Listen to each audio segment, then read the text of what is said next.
All right. Well, thank you everyone for joining us again here on the Moving Beyond the Coronavirus Economy series. My name's Tom Dufore, CEO of Big Sky Franchise Team. And as people are starting to load into the session here, you're in for a great show today and a great presentation. We're so fortunate to have Grant Ferguson, who's the CEO with Unsecured Funding Source. And we think maybe Craig, the founder, is going to join us as well. Maybe a little technical difficulties, but hey, that's what happens when you have a live show. Anything can happen, it's a show business. But part of the reason why I wanted to have these guys on, we had met over at a trade show a few months ago, and they had a really unique program that they had put together on securing on getting funding to help grow a business. And they had a unique approach. And I've heard all kinds of things about over the years of retirement rollovers and SBA loans and this type and that type and so on and so forth. And what they discussed was something I had never heard of. So it was great for us to have met. And here we are several months later, having them present to you the same information they shared with me. So Grant, with that being said, I'd love for you to give a little intro on yourself and the business and a little background. You got it, Tom. Thank you very much for having me, hopefully having us. Again, Craig hopefully will be joining us shortly. But yeah, Grant Ferguson is my name. I'm the CEO with Unsecured Funding Source, or UFS if you're short on time and you want to say it quickly. Tom, I've been with UFS about 8 months, actually. I joined late last year. I've got a long career in banking and financial services and consulting. I actually ran marketing at JP Morgan Chase's mortgage division for a while, and I've done a lot of consulting with Wells Fargo and B of A and regional banks and credit unions and so forth. And I was just looking for an opportunity to join a niche lender that I thought had a lot of great growth prospects and just a lot of great products and services that met needs and gaps in the market. And I just felt UFS really fit the bill because we're very, very focused, almost exclusively focused on the business startup, franchise purchase, and business acquisition market, and increasingly helping individuals to find creative ways to get money to purchase a franchise and to go through, in many ways, a life transforming event is really what we live for. And as you had mentioned, we do offer some alternatives to SBA loans and rollover business startup programs and other programs that we think are very, very attractive. So that's a little bit of my background, but excited to be here with you today. And thanks for asking us to join. Yeah, no, I appreciate it. Thank you. Thank you so much, Grant. And what I'd like to do, the audience, and I've just kind of looked through some of the attendees that are on here, I'd like for us to look at this from 3 different vantage points for folks who are attending and just clients and people we work with. Vantage point number 1 is that business owner that's franchising their business and is looking to say, is looking maybe for some operating capital, maybe to invest in marketing, maybe to fund some other part of their early on franchise venture. Perspective number 2 is for the franchisor that's maybe looking for additional funding to say, hey, I have franchisees that maybe would have bought into the system at some point, but I just didn't have that in place. And then perspective number 3 is the franchisee's perspective. We just had Ali comment, I'm launching a brand new product or service franchise. Right. So probably those first 2 are our audiences that either emerging brand entrepreneur that's starting to franchise their company, or that franchisor that's maybe looking for a little funding to get things going. So I'd love for you to maybe talk through from those perspectives here. Hey there, Craig. Hey, sorry about the background. Yeah. Well, So Craig, we're just jumping into this here, asking Grant, and so to fill you in, that we're looking at this really from two primary vantage points for you to talk through. Vantage point number one is the franchisor, the new franchisor. So an entrepreneur or business owner that's starting to franchise their business and is looking for funding to maybe grow their franchise system. And then the second perspective is from the franchisor that is looking to either bring on some franchisees that their franchisees need some funding, or maybe just a franchisee in the network is looking to expand and need some extra working capital. So I'd love for you to talk through it from one or both of those perspectives before we go today. Yeah, so I think Grant probably is best for this type of thing, and then I'll handle kind of a Q&A if that works okay. Sure. Sounds good. Good to see you, Craig. Yeah, you too. Thanks, Grant. So yeah, we work with both of those audiences, Tom, pretty regularly, and then also the third one that you indicated, emerging franchise brands and working maybe strategically with a company that wants to begin to roll out a brand without a lot of potential track record and so forth. But in talking to sort of franchisees, kind of taking the first audience, what we find is that many of them are sort of disappointed or frustrated, or have had some of their attempts to get financing from other sources foiled. And we're not here in any way to, although the title of the webinar is Alternatives to SBA or ROBS, we're not here in any way to say anything negative about those programs. But what we do find is often a franchisee will, as you well know, have a number of elements that are required in order to get going and get started. There's a franchise fee that needs to be paid. There's often the cost of capital. Once the cost of equipment, maybe there's an equipment lease that needs to come into play.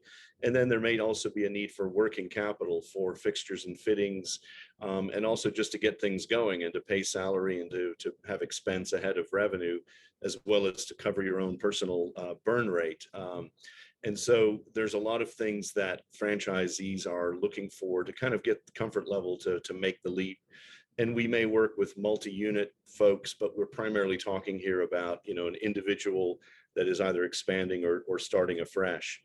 So we're finding folks that have gone maybe a ways down the road with, some alternatives around funding, secured and collateralized forms of funding, and maybe have hit a dead end. Maybe there have been some changes in guidelines, regulations. Maybe the bank they're working with is not perhaps doesn't have a large volume of SBA, and then maybe isn't fully familiar and hasn't briefed them appropriately as to some of the things that they're going to need, and they discover this much further down, much further down the road, and they're looking for some alternatives. And that's where we really shine, and we've had many opportunities to come in and really save deals and help people get that money.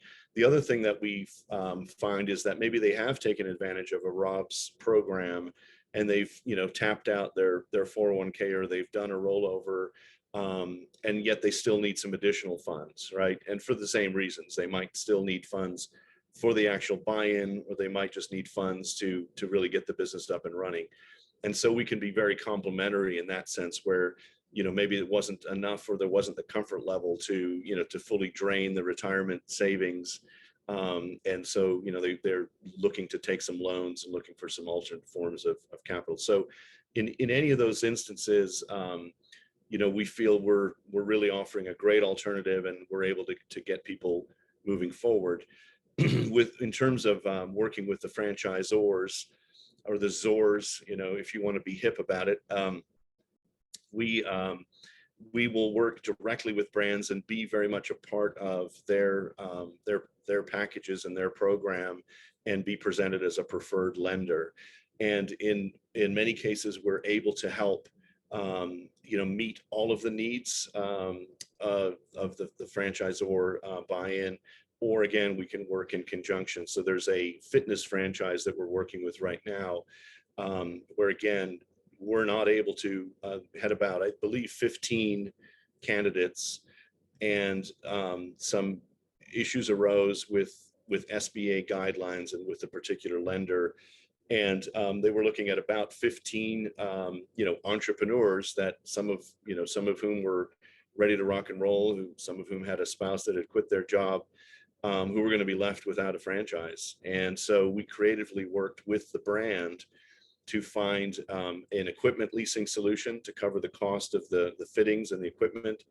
And then in conjunction with UFS, we were able to find the rest of the capital for them to buy in and get moving, and rather than stalling that out. So just a couple of examples how we work, kind of with both of those audiences you outlined. Sure. Great. And thank you. And, just how does the process work? I mean, we've talked, kind of at a high level, but I mean, I am listening in, but just for the attendees' sake here too, because I've had some of the presentation, but how does it work? Like, what's the next level? Some of the detail involved that does make it a little different and unique to what you're doing. Greg, would you like to take that question? Sure, no problem. So, the great thing about our process is how simple it is. It's essentially credit score and income driven. Unsecured credit history too, obviously, definitely matters. From an underwriting standpoint, we're looking at somebody's credit score. We're looking at their current highest unsecured limits. We're looking at what type of unsecured limits have they had in the past. How have they handled those limits? And then we're looking at their income. What type of loan can their income support? Sometimes that's going to be about 50% of their annual income. So somebody who makes 100,000, we might be able to get them 50,000. But what we'll do is we'll get them 3 or 4 chunks. So if they want 200K, we might get them, 4 separate $50,000 loans. That's really an unknown thing. I find that a lot of clients out there are unaware that they can take more than one option. Once we put together sort of a pre-qualification, we present it to our lenders, and usually we can get them approved within about 3 or 4 business days.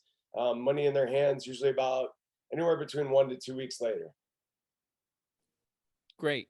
And how does this work in terms of, so it makes me think about the credit card program. Is this, if anyone who's kind of been in franchising for a little while has been presented the idea where you at some point a franchisee is considered getting a bunch of credit cards and doing some cash advances for this quote unsecured loan. So is that what we're talking about with what you're doing?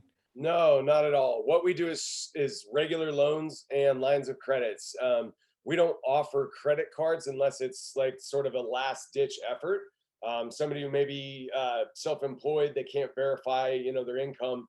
Maybe they make 200K a year, but they write that all the way down to, 20 or something like that. That type of scenario would be a credit card funding based scenario, but everything else is going to be regular unsecured term loans where they might get $100,000 deposited into their account with a 5-year term, a fixed interest rate, and have a dependable payback, not a credit card. Okay. That's great. I mean, I think that's really unique. And what does this look like in terms of? We've got some questions coming in. I'll read through those in a second here. But is there any specific system or program? So for maybe a small business that wants to add this in, do they need to review the business? What's that review process look like for maybe a non-startup that's maybe looking for working capital? Yeah, so it really just depends on their business particulars. You need to have 2 years in business, so that is a sort of set in stone, minimum term there of time in business. But once you do, we can certainly do business loans, business lines of credit as well. Business needs to have revenue, needs to be profitable, and then also needs to be an industry-friendly business. That's sort of a moving target these days on what's industry-friendly and what's not. Perfect example though is forever, and don't ask me why, but banks have just not liked trucking companies as an example. Sort of an industry not friendly business. So in those cases, we'll just get those clients personal loans as well as lines of credit. But somebody who owns a franchise that, maybe a restaurant or a car wash or, whatever it is, those are definitely industry friendly when we can go business as long as their business qualifies. Okay, great. And And so how then would clients kind of qualify? What's a process for you guys? What does all of that look like? Once a client applies with us, we do a very quick soft pull on their credit. We get their income figures. If they own a business, we get those financials as well. Oftentimes they can state them to us. We don't actually need to verify it at that point. They give us the particulars on what they're looking for, as well as their parameters, their business, how much they make, what type of business and whatnot. Within a matter of hours, we can usually get them a pre-qualification. And if they like it, we go from there. We go ahead and get applied and get the ball rolling for them. Okay. And so some questions that have come in here from Ali, it sounds like his franchise system is about a 1.25 million investment. He's got some assets that are part of it. It sounds like from some of his comments, he may have it be in an industry that would be considered potentially unfriendly, or based on what you're saying. So is there any way you could share maybe some more detail to see if your program would be a fit for maybe a higher initial investment in the franchise world, and what it maybe talk more about being, biz friendly, industry friendly? Sure. So what our program works the best for, not necessarily those large, $1 million businesses. We sort of have a niche below what the SBA will touch usually. Anywhere between 350 and below. Keep in mind, these are totally unsecured funds. People are not providing collateral. They're not putting their house on the line. They're not putting their 401k on the line. No UCC filing on their business assets, nothing. Totally unsecured. Because of that, though, it's a more conservative program where we're not able to get $1 million as an example. Now, what people will do, though, is they will take our money, combine it with some other type of funding to come up with a total of what they're looking for. Sometimes that'll be ROBS, sometimes that'll be an SBA loan, sometimes it's a real estate where they need 20% down, and we can help them with that part. So in terms of the industry friendly, again, that's really a moving target. It's hard to say, but most franchises are going to be industry friendly. Things that aren't are going to be real estate businesses, trucking companies, restaurants are kind of tough depending, because of COVID, they got really tough there for a while. I think that'll come back. Any franchise though with a proven model is going to be more industry friendly than one of those other businesses, as an example. Okay.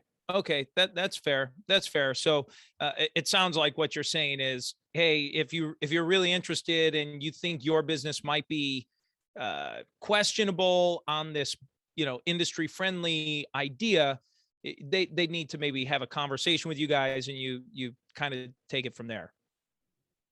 Absolutely. Yeah. We're happy to just answer questions. Our program, we hope, is a fit for everybody, but obviously sometimes it's not. And we're happy to help them find solutions. If we're not the solution, I've been doing this 17 years, so have a lot of experience in the industry in general. Even if it's not exactly what we do, I can at least point them in the right direction, maybe come up with a game plan that works for everybody. So, one of the questions I always have, guys, this sounds too good to be true, right? It's like, why isn't this around? Why isn't this, which was part of my hesitation when we first met. I'm like, this sounds, so many clients I've worked with over the years and currently work with, and I know will work with, and prospective franchisees over the years. This is exactly what they've described they would ideally like to find. And maybe to your point, it might not fund the whole initial investment or everything that they're looking for. But there is a little bit of, is this too good to be true? What's the catch? So how do you respond to that if someone asks you? Yeah. So, there's no catch. I've been doing this 17 years, as I mentioned. It's been around for 17 years. I've never done things like this, these webinars. So it's just like gotten out there, So, but, Sure. the only catch would be that these are unsecured loans. They're hard to qualify for, right? So it's not going to be a fit for everyone. You got to have a minimum 700 credit score. You got to have verifiable income. You need to have a, not illustrious, but a fairly robust credit profile. You need to have those qualifying factors. You need, if it's a business, it's got to be industry friendly. You have to have revenue. You have to show profit. You can't have a loss, things like that. So it's not the easiest thing in the world to qualify for. I guess that would probably be the only catch, if you ask for one. And, Tom, just to piggyback on that as well, as I mentioned, I'm fairly new to the company. Craig's been doing this, a lot longer than I have. But when I first started and looked at joining UFS, I thought, well, surely people could just go do this on their own. Like, there's so many lending options out there today, from the lending trees and the lending clubs of the world.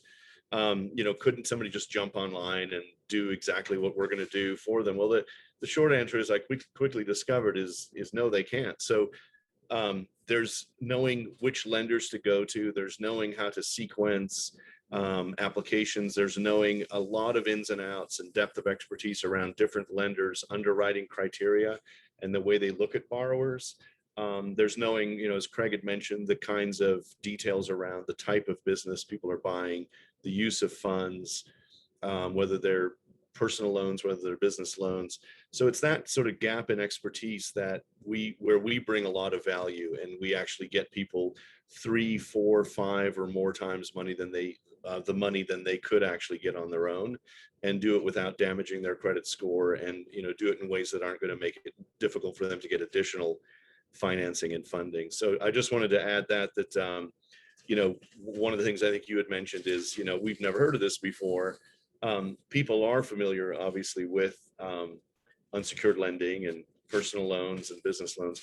But what's unique about what we do is the way we package it, the way that we work with our clients and give them very highly customized, high touch service. So you might be applying online, but you're going to be talking to a human being that has been at this for 10, 15 or more years and really knows what they're doing and can act as a navigator through the process. That's a big piece of where we add value. Mm. And so for things like this, then how do your fees work? How is all of that structured? Is it a fee for service? Is it, how does how does all of that go? I guess Craig, I gave you an opportunity to take a breath, so you're up again. So our fees, we work on strictly a commission basis. Our success is our client's success, or lack of it is the same. So we charge a standard fee of 9.9% of the loan amount. Depending on the loan size, sometimes we will reduce that. If somebody's looking for $350,000 and we can actually get them that, then obviously we're going to work with them on the consulting fee. However, our standard fee is 9.9% of the loan amount, only payable once they have funds in their hands. So A, they can use the money that we get them to cover the fee. That way it's essentially built in. And B, if they don't like the offers that we get for them, they don't have to accept them. They owe us absolutely nothing if they don't. We're not like other companies. I know some of the credit card stackers out there. If they get you the card, you're getting billed for it. Even if it's a $2,000 card at 27% interest, you're getting billed for it. That's not at all how we operate. Our loans are always presented to our clients. They get the option whether or not to accept them. If they don't like them, they don't take them. They owe us absolutely nothing. Great. Thank you. Thank you for sharing that. And talk about, you mentioned the timeline a little bit there, but like you said, it's a week or two to qualify. And how does all of that work again? Yeah, so not a week or two to qualify. It's usually, we can get them a pre-qualification literally in a matter of hours. If you, Tom, come to me and say, hey, I want to borrow $200K, I want to buy a Jimmy John's franchise, we would get, hey, how much money do you make? How's your credit? Are there any co-borrowers? We get all the particular information that we need. You don't even have to verify your income at that point. We can just go off of a stated income. We can get you a pre-qualification. That's based on my 17 years of doing this and nothing but these types of loans. I'll say, hey, Tom, we can't get you 200, but we can get you 150 to 175. Does that still work okay for you, or whatever that amount is? And then it's up to you whether or not you want to move forward. If you like it and you want to move forward, we'll go ahead and we'll get you applied through the process. That's where it takes about a week or two, is to actually get that money in your hands. Okay. Interesting. Well, it's really unique, and I'd love to open things up to the attendees here.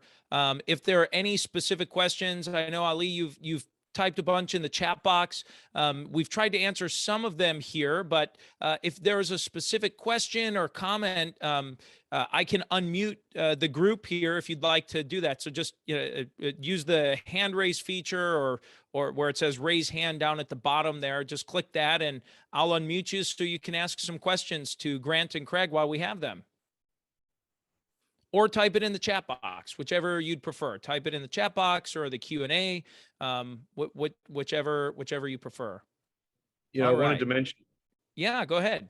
Not to. Oh, sorry. Was somebody asking a question? Yeah, someone was going to ask a question. But sorry about that. Yeah, go ahead.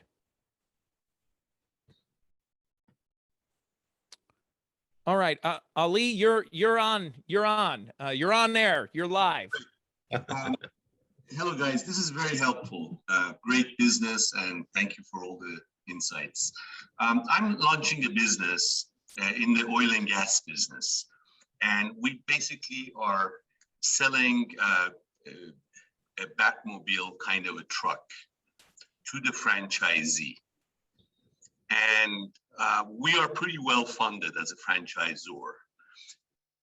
I want to find out how established or mature this business of lending is to the franchisee, because what we want to do is build a model by which the franchisee gets funded easily. So we go to franchisees that can, let's say, put up 250K, and we borrow as much as we can from SBA, say 300K. And the difference, we split it with the UFS. So 350 UFS, and we from our balance sheet can collateralize or, put up the money until the franchisee can pay everybody. And it's a very, very profitable business. It's a payback less than a year of their investment, and a 50% EBITDA going forward every year. So it's a cash cow. They can pay, so we're almost agnostic to the rate on the loan. Given that, what I want to find out is how mature is this industry. If, let's say, our franchise gets to $1 billion of this kind of financing, can we go to Wall Street? They can securitize this, create asset classes for money managers, etc. That's actually a pretty good question. Honestly, it's above my pay grade. It's not really what we do. We act as a arranger of the financing. Once we get somebody that 350K in financing, what they do with those loans from then on is between them and the actual lender. So I'm not sure if those loans get sold or built into a portfolio or anything like that. They are unsecured loans. Keep in mind, they're non-collateralized, so I don't know that they're quite as sellable as like a mortgage would be. Maybe Grant might be a little better qualified to answer this type of question, so I'll let him jump in here. Yeah, I think it's, thanks, Craig. And Ali, I think what you're talking about is really interesting, and I think it represents some of the creative thinking that's happening in the industry today around financing. It's very traditionally been franchise brand talks to franchisee set. When you get to the conversation around financing, they say, we work with these lenders, go talk to them, right? And so being a little bit more involved as a brand or as an emerging franchise brand as you are, which sounds really interesting, by the way, there are a lot of creative things that I think are happening, including a conversation I had recently around taking warrants or equity, as a lender, almost sort of like a lighter capital, although that's non-dilutive financing, but being an alternate to VC or an alternate investor and having some asset classes and looking for reinvestment or looking how to kind of make that a security that can be marketed. I think we would be really interested in at least chatting with you and exploring some options. We're not going to be able to cover that in the next 60 seconds here or whatever we have left. But perhaps if we could get your contact details through Tom, or if you wanted to email Grant at theufs.com or Craig at theufs.com, we could pick up and have a more detailed conversation and maybe brainstorm a little bit with you. Very How does much that so. Very much so. I will delegate it to Tom. He'll arrange for it. And yes, Okay. I come from venture debt business, and I come from Wall Street. So I think it's a golden goose, or these are breadcrumbs you're leaving on the table. This can be a total addressable market, several $1 billion. And I know Zurich Re and a bunch of reinsurers are interested to have this dialogue. Don't disagree at all. As Craig said, it's not our traditional model of what we've done, but hey, you know, you asked a question I read in the chat about how are you looking to grow, and how are you looking to change in the industry?